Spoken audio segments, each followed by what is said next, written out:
Nabi punya nampan, piring besar, qas'ah, nampan, namanya al-qarra, berkilo, karena memang bagus mengkilat begitu, al-qarra.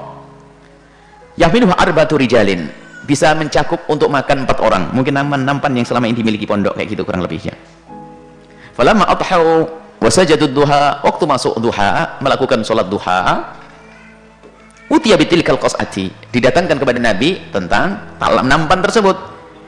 Waqad furida fiha, telah dipenuhi dengan tharid. Tharid itu adalah, maksudnya ada nampan keluar sarapan pagi. Tharid itu adalah daging yang dihancurin kemudian dicampur dengan tepung. Ini adalah gaya Arab, diadon dengan tepung dan sudah begitu. Jadi mirip adonan bakso, cuman tidak bisa. Pernah saya mencoba begitu, saya rindu bikin bakso dulu, tharid saya bawa, saya beluti begitu, nggak jadi bakso karena tepungnya beda kayaknya. Dan ya karena daging campur tepung dengan bumbu-bumbu enak khas Arab ini. Waqad furida fihi, telah dipenuhi dengan makanan tepung yang dicampur dengan daging yang dilembutin. Faltaffau 'alaiha, kemudian beberapa sahabat Nabi ngerumun di situ. Cukup 4 orang, tapi rupanya lebih di situ. Falamma kathuru, tatkala membanyak, wah semakin banyak, nah itu. Nabi yakin betul makanan 2 orang cukup 3 orang, makanan 3 orang cukup 4 orang. Jangan belit-belit dah. Sono, sini, maka sini. Semakin cukup berkah nanti. Nah, kemudian setelah itu, falamma kathuru, tatkala orang yang makan itu semakin banyak, bayangkan, banyak, berarti kan padat. Kemudian fajatha, kemudian Nabi jatha itu adalah duduk dengan lutut, dia duduk melipat lututnya, kemudian beliau duduk di atas telapak kakinya. Bayangkan seperti waktu ibu-ibu, bapak-bapak tasyahud yang kedua, cuman kakinya tidak usah dibeginikan, tasnya dibuka saja, duduk jatha. Seperti Nabi waktu berbicara dengan malaikat Jibril, waktu malaikat Jibril menjelma sebagai manusia, duduk adep-adepan, tapi duduk dilipat begini, terus adep-adepan begitu. Kebayang ya? Waktu ibu sholat, ibu pernah sholat kan? Alhamdulillah. Ya itulah, pokoknya sholat tahiyat yang kedua. Ya kan? Lututnya dilipat dah. Yang sehat ya. Nah, kemudian kakinya biasa, bukan dilipat satunya kan? Biasa. Ya kayak begitu. Ini salah satu cara bentuk makan baginda Nabi di saat sempit. Kalau longgar suka-suka. Kalau longgar suka-suka. Tapi sempit sadar, kalau itu kan semakin mencukup. Kalau sila kan mekar kaki itu. Tapi dengan jatha, Nabi melakukan jatha Rasulullah. Qala Arabi, kemudian ada orang Badui itu merasa heran dengan cara Nabi duduk. Wah, aneh begini. Ma hadhil jilsah?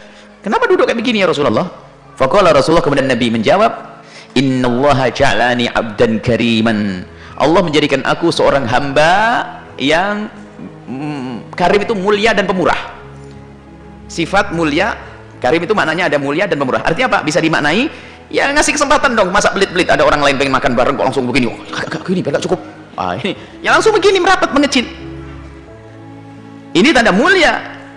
Walam yaj'alni, dan Allah tidak menjadikanku jabbaron anida, orang yang sewenang-wenang, seenaknya sendiri, pembangkang. Maksudnya ada temannya minta segitu, enggak, sana. Enggak begitu. Jadi akhlaknya baginda Nabi adalah tawadhu, tidak mentang-mentang. Nabi semuanya minggir, enggak sini rapat, semuanya merapat. Kakinya disempitkan begitu agar bisa lebih banyak. Yang semula 4 orang bisa menjadi 6 orang, bisa 7 orang, 8 orang. Begitulah adab baginda Nabi sallallahu alaihi wasallam. Kemudian Rasulullah sallam, kulu min hawalaiha. Ingat kalau makan dari pinggir ya, biar berkah. Wada'u dzarwataha yubarak fiha. Tinggalkan tengahnya. Dari pinggir ke tengah, biarkan nanti dengan cara begini akan berkah, bisa menjadi cukup. Kalau sudah dipotong tengahnya, nggak berkah, lapar terus nanti, ya. Rawahu Abu Dawud isnadin jayyidin, riwayatkan Imam Abu Dawud dengan isnad yang baik. Dzirwataha maknanya a'laha, jangan kau ambil langsung tengah makanannya, tapi ambil dari pinggir. Termasuk kalau kita ngambil di tempat nasi itu jangan langsung tengahnya, dari pinggir. Ini adab. Sayur pun dari pinggir, apapun dari pinggir. Bikasri dzali wa dhammiha, dengan kasrah dzal, dzirwatiha boleh. Mamal abnu adam wi'an syarran minal batni. Tidak ada seorang anak Adam yang memenuhi sebuah tempat yang lebih busuk, lebih buruk daripada memenuhi perut. Sehingga bahasa orang sekarang itu, lihat, kalau sudah banyak penyakit biasanya alasannya hanya pola makan. Loh, kok gitu? Rasulullah sudah ngomong dari dulu, Pak dokternya baru ngomong sekarang pola makan. Nabi sudah ngatur makan yang benar. Ada aturan makan. Pakai hadis Nabi nggak mau, tapi kalimat dokter pola makan. Rasulullah pola makan. Ikuti Nabi cara makan yang benar. Nahnu qaumun la nakunu hatta najua idza kalna nashba. Cara makan Nabi itu indah, tidak makan kecuali kerasa lapar. Kalau sudah makan, sebelum kenyang sudah berhenti, agar terasa nikmat terus. Kalau kita bagaimana? Beragam-ragam model makanan, yang paling nggak enak dulu dimakan dulu. Baru semakin enak, jadi nanti biarpun kenyang masih bisa makan, sehingga super kenyang. Kan begitu? Yang nggak enak dulu, nanti semakin enak, sudah duduk, tek, beli lagi.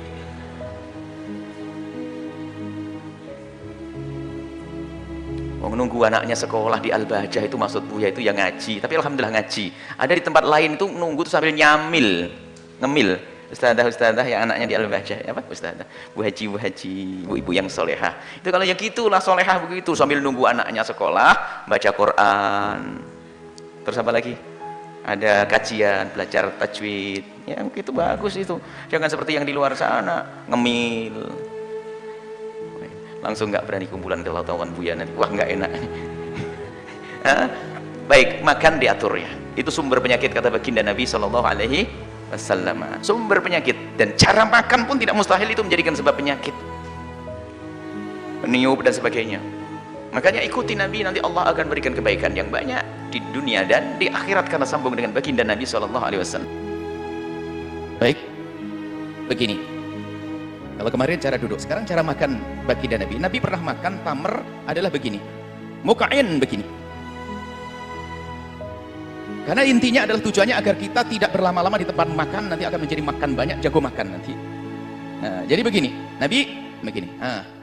Ini pertama, muk'in itu begini, ik'a begini. Jadi makan begini supaya tidak berlama-lama di tempat. Kemudian jathian itu begini. Jathian itu begini. Nah, ini makan begini. Jadi makannya seperti ini baginda Nabi. Dua model yang ditemui dari baginda Nabi cara makan, jathian sama tadi, sama muk'in. Jadi dari judul tadi seperti ini. Kemudian adapun yang selama ini kita temui, ada orang cara makannya seperti ini. Seperti ini. Itu bukan diambil dari hadis Nabi, tapi itu adalah penjelasan daripada Ibnu Hajar Al-Asqalani dan juga Al-Aini dalam syarah Bukharinya. Ini adalah semula kan begini. Cuman barangkali orang tidak bisa betah, maka disebutkan kesunahannya duduk adalah begini yang pertama. Disebut oleh Ibnu Hajar Al-Asqalani, kemudian setelah itu begini, tapi ini bukan dari Nabi SAW. Dan begini ini adalah, kemudian yang paling tepat adalah seperti ini, karena sesuai dengan adab, enak dipandang dan juga kelihatan sopan di saat makan, seperti ini. Adapun cara begini, ini hanya penjelasan, ini penjelasan daripada Ibnu Hajar Al-Asqalani dan Imam Al-Aini dalam syarah Bukharinya. Dan ini memang kalau sudah duduk begini itu sesuai dengan cara duduknya orang yang tidak enak-enakan. Orang tidak bertahan begini. Duduk di kaki kirinya, kaki kanannya diberdirikan seperti ini. Kemudian makan. Kemudian tapi lebih sopan lagi adalah seperti yang dilakukan Nabi, jathiyah begini. Nabi makan seperti ini. Ini adalah cara duduk Rasulullah SAW. Nah, maksud. Kemudian setelah itu apa? Bagaimana orang duduk dengan sila, bagaimana duduk dengan meja. Itu hanya ini keutamaan. Yang jelas jangan Anda mengingkari cara duduk ini. Adapun Anda kok tidak bisa duduk begini belum biasa, lalu Anda sila, dan sila pun bisa saja ini sila. Sebagian sila mengatakan sila termasuk orang yang muttaki'an bersandar. Cuman bersandar ke apa? Yang jelas sila, bisa saja sila itu termasuk jenis duduk yang tidak muttaki', tidak makruh yang jelas. Kalau sila tidak masuk karena bukan bersandar, bukan menyandar gini atau sandar kanan. Jadi sila bisa. Atau bagaimana duduk di kursi? Gak apa-apa, memang mungkin tempatnya adalah duduk di kursi, ya gak ada masalah. Kita tidak perlu sombong setelah ini bahwasanya aku duduk harus begini. Kalau sudah duduknya begini, lihat orang duduk biasa kayaknya salah semuanya. Ini tidak sunnah, kiai ustadz duduknya biasa. Nah ini Mbak, ini pun tidak dilakukan Nabi dengan cara semacam ini. Akan tapi ini penjelasan daripada Ibnu Hajar Al-Asqalani bahwa duduk Nabi adalah seperti ini. Kemudian ditambah sama beliau, yang kedua caranya adalah begini, bukan dari Nabi. Akan tapi ini sudah mendekati duduk Nabi, yang satu sudah diletakkan, tinggal ini yang mungkin tidak bertahan kalau dia duduk begini terus. Lalu begini, ini ada, nah, seperti ini. Jadi supaya masalah duduk ini tidak perlu kita menjadikan kita untuk menilai orang duduk makannya, duduknya nggak sunnah, nggak ini hanya cara terbaik dalam duduk adalah seperti ini. Kalau ada orang sila, ya silahkan sila, cuman selagi bisa, yuk duduk semacam ini.